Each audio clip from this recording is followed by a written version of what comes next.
Teaser. What does it take to break a man who has faced down the absolute worst of humanity? A man whose hands are scarred from a lifetime of fighting, whose eyes have seen things that would make monsters flinch. You'd think it would be a bullet, or a blade, or a battle he couldn't win. But for a man named Mark Ashe, it wasn't a fight that broke him. It was a whisper. A message not even meant for him, delivered by a creature he was meant to destroy. And in that moment, the toughest man in any room shattered. Introduction. Today, we're telling the story of Mark Ashe, a former pro wrestler, then a bounty hunter who tracked society's nightmares. He was a human fortress, built on a foundation of grit and quiet resolve. But this isn't a story about his strength. It's about the moment that strength became a cage, and the unlikely key that set him free. It's a story about a monster's message, and how it revealed that the most terrifying shadows we face are always our own. Main content. Foundation. To understand why Mark broke, you have to understand the man he'd built. For 20 years, he was a giant in the wrestling ring. A titan of choreographed violence, famous for his brutal, unyielding persona. When the roar of the crowd faded, he took that persona into the real world, becoming a tracker, a bounty hunter. He didn't just find people, he hunted them. The predators, the traffickers, the ones who preyed on the weak. He was good at it. Too good. He moved through the underworld like a ghost with knuckles of iron. He was fearless, stoic, a wall against which evil broke. Or so he thought. Over time, the violence began to curdle in his soul.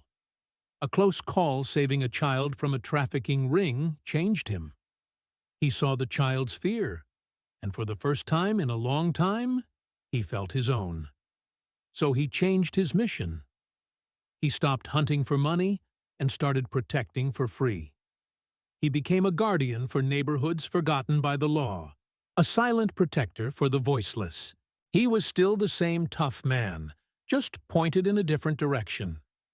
He was still running from something. He just didn't know what. Main content. Core content. His new path led him to a strange case. A small, isolated community lived in terror of something in the nearby woods. They called it Lumen, a creature of local legend, something tall and gaunt, with eyes that glowed in the dark. It had been seen near the edge of town, and a young boy named Milo had gone missing. The townspeople were convinced the monster had taken him. They called Mark, the man who deals with monsters. Mark tracked the creature for 2 days. He was prepared for a fight. He found them in a hidden cave, deep in the forest. The scene wasn't what he expected. The boy, Milo, wasn't scared. He was sitting by a small fire, and with him was Lumen. It was a tall, slender being, almost skeletal, with skin like pale bark and, yes, soft, glowing eyes. It wasn't menacing, it was calm. Mark stayed hidden, watching. He saw the creature, Lumen, tending to the boy's scraped knee. He saw it share foraged berries. This wasn't a predator and its prey. This was a guardian and its ward. Mark was about to reveal himself when he heard the boy whisper. Milo was pointing to the dark, shifting shadows on the cave wall.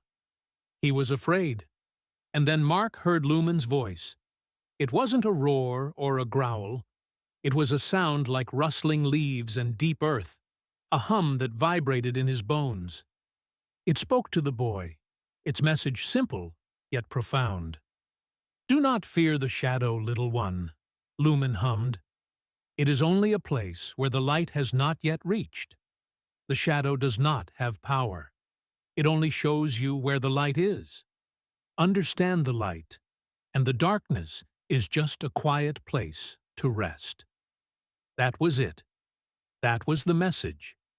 For Milo, it was a simple comfort. He looked at the fire, then back at the shadows, and his fear visibly melted away. But for Mark, hiding in the darkness just beyond the firelight, those words were a sledgehammer to the soul. Understand the light and the darkness.